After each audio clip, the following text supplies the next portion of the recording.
कोल्हापूर महानगरपालिका निवडणुकीच्या रणधुमाळीला आता चांगलाच वेग आलाय। महायुती असो वा महाविकास आघाडी अद्याप अधिकृत उमेदवार याद्या जाहीर झालेल्या नसल्या तर प्रत्येक इच्छुक उमेदवार थेट जनतेच्या दारात पोहोचण्यासाठी अप्रत्यक्ष प्रचार, सामाजिक उपक्रम आणि शक्ती प्रदर्शनात व्यस्त झाल्याचं चित्र सध्या कोल्हापूर शहरामध्ये पाहायला मिळतंय। आणि याच पार्श्वभूमीवर आज आपण आढावा घेणार आहोत कोल्हापूर शहरातील राजकीय दृष्ट्या अत्यंत महत्त्वाच्या प्रभाग क्रमांक 8 चा। प्रभाग क्रमांक 8 मध्ये नागरिकांचा मागास प्रवर्ग महिला सर्वसाधारण आणि 2 सर्वसाधारण असं आरक्षण आहे। यंदा पहिल्यांदा 4 सदस्यीय प्रभाग रचना झाल्यामुळे या प्रभागाचा विस्तारही मोठा झालाय।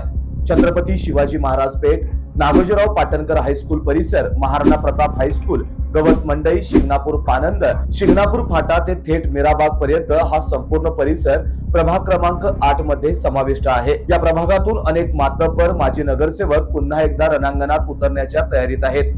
यामध्ये काँग्रेसकडून 2 वेळा नगरसेवक पद भूषवलेले माजी नगरसेवक इंद्रजित बोंद्रे निवडणूक लढवण्याच्या तयारीत आहेत। त्यांच्या मातोश्री शोभा बोंद्रे या माजी महापौर राहिलेल्या असून दोघांच्या कार्यकाळात अनेक विकास कामे मार्गी लागलेली आहेत। राजकीय वारसा आणि मोठा जनसंपर्क ही बोंद्रे कुटुंबाची जमेची बाजू आहे। मात्र याच प्रभागात बोंद्रे यांच्या जवळच्या नात्यातून आता थेट राजकीय संघर्ष पाहायला मिळण्याची शक्यता आहे। माजी महापौर सई खराडे यांचे चिरंजीव शिवतेज खराडे हे शिवसेना शिंदे गटातून निवडणूक रिंगणात उतरू शकतात। अलीकडे सई खराडे, त्यांचे पती अजित खराडे आणि चिरंजीव शिवतेज खराडे यांनी उपमुख्यमंत्री एकनाथ शिंदे यांच्या उपस्थितीत शिवसेनेमध्ये प्रवेश केला आहे।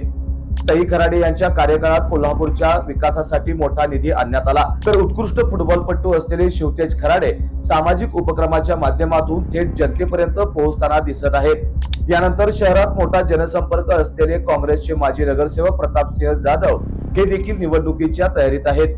नेमक्या कोणत्या प्रभागातून ते निवडणूक लढवणार हे अद्याप स्पष्ट नसलं तरी प्रभाग क्रमांक 8 मध्ये त्यांच्या नावाची जोरदार चर्चा आहे। नागरिकांच्या समस्या तात्काळ सोडवणारा नगरसेवक, आपत्ती काळात भरीव कामगिरी ही त्यांची मोठी जमेची बाजू मानली जाते। काँग्रेसकडूनच माजी नगरसेवक राहुल माने यांच्या नावाचीही चर्चा सुरू आहे। मागील निवडणुकीत राहुल माने आणि त्यांच्या मातोश्री दोघेही नगरसेवक म्हणून निवडून आले होते। फुलेवाडी परिसरात युवकांसाठी मैदान, सुशोभीकरण, विकास कामे, कोरोना काळातील वैद्यकीय सेवा आणि सर्वसामान्यांमध्ये मिसळणारा नगरसेवक अशी त्यांची ओळख आहे। आणि त्यानंतर माजी नगरसेवक नंदकुमार सूर्यवंशी आणि त्यांच्या पत्नी माजी नगरसेविका मीना सूर्यवंशी किंवा त्यांच्या कुटुंबातील एक सदस्य काँग्रेसकडून निवडणुकीत उतरण्याची शक्यता आहे।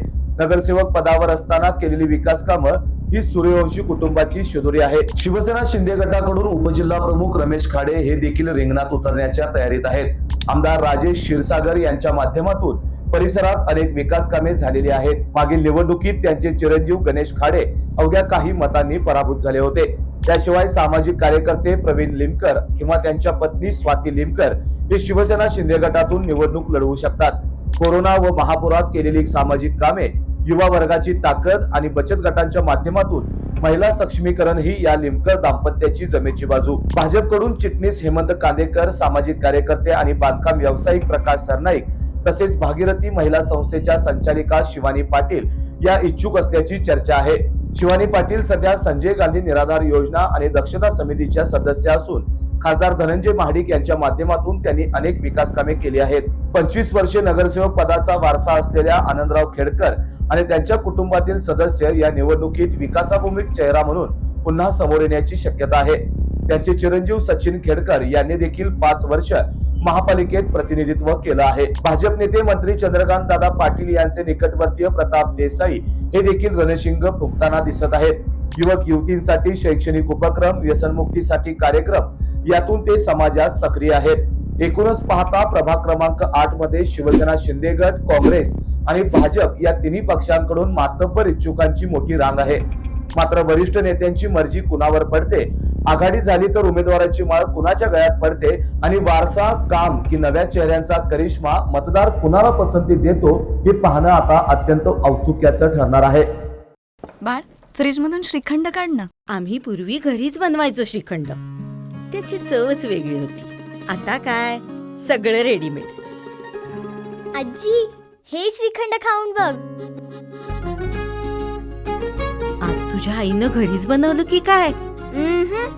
हे आहे गोकुळचं श्रीखंड. अगदी जिभेवर रेंगाळणार. जिभेवरच नाही तर मनावरही रेंगाळणार. गोकुळ श्रीखंड, मनावर रेंगाळणार.